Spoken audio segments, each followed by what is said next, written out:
Hi, today we're going to have a quick look and discussion about the Panasonic shaver foil and cutter packs. Panasonic are one of the few manufacturers that actually send their foils out with a reinforced, very hard plastic coating to basically protect the foil while in transit. Now unfortunately we have a lot of customers purchase the product and they decide to try and cut in through the top, and unfortunately what happens is a disaster. The blade will suddenly blast through and damage the foil.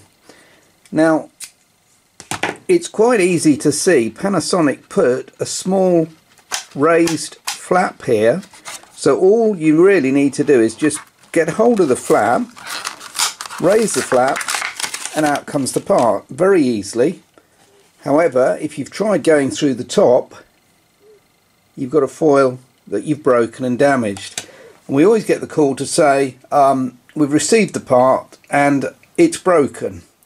Yet, you've got reinforced packaging here. We also send it out in the box.